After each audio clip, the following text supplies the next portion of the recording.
Okay, so for today's lesson, what we're going to be doing is some more operations of polynomials, but now we're going to add and subtract, and we're going to go ahead and multiply polynomials, okay? So before we were just doing single things without any pluses and minuses. Today we're adding in the pluses and minuses. So when you're adding and subtracting, the first thing we're going to always look for is that parentheses with the minus sign. Remember, if it's a plus sign, you can go ahead and just get rid of the parentheses and just combine all my like terms. But since there's this minus here, I have to distribute into all three. So I'm going to rewrite that first part. And then I'm going to go ahead and distribute in this negative. So this positive 20xy becomes a minus 20xy. This positive 5xy squared becomes a negative 5xy squared. And this negative 8x squared y becomes a positive x squared y. So remember, whenever you see those parentheses with that negative, you've got to remember to distribute for me, okay?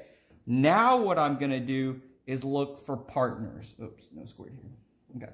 So what we're going to do is look for partners. So what I'm looking for are other things with the exact same variables, okay, as this one. So this has an x and a y squared. I have to look. Do I see anything else with an x and a y squared? It has to be exactly the same for me to combine them. So this has an x and a y, not the same. X squared y, not the same. Xy, not the same.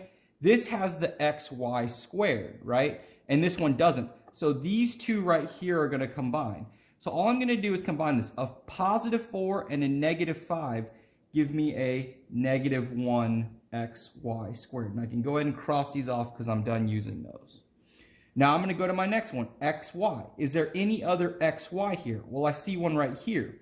This is a positive 12 minus 20. That's going to give me a negative 8xy. And whenever you combine like terms, remember, your variables are always going to stay the same. Okay? Then this is x squared y, and then this is x squared y, so I can go ahead and combine these. Now, if there's something that doesn't have anybody to combine with, he would just come straight down, right? But since these two can combine, I'm going to go ahead and combine them. This is negative 7 plus 8. That's going to give me a positive 1x squared y. And then that's all I'm looking for an answer. Okay? Now, I'm multiplying here, and now I see pluses and minuses, so I'm going to go ahead and distribute. So remember, this first one is going to distribute into both of these other ones first, okay?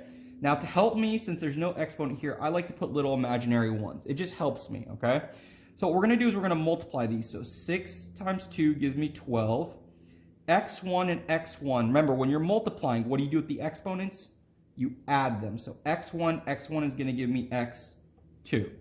Okay, and then 6x1 times 1, well, 1 times 6 is just 6, and all there is an x1. Now I'm going to do the second part. So now this negative 5 is going to multiply to both these, so it's going to go like that and go like that. So negative 5 times 2x1 is going to give me negative 10, and all there is an x1, and then negative 5 times 1 is going to give me a negative 5. Now I'm going to go down here and combine any of my like terms. Is there anybody that that has an x squared? This one doesn't, this one doesn't, and this one doesn't, so he just comes straight down. This x1, anybody with an x1? Sure, right here. So I'm going to combine these, a plus 6 and a minus 10. That gives me negative 4x. So remember, again, when you add and subtract these, the exponent stays the same, okay? And then this minus 5, anybody for him to play with? Nope, so he comes straight down. And this is all I'm looking for right there. Okay? And that's what we got for today. Let's go.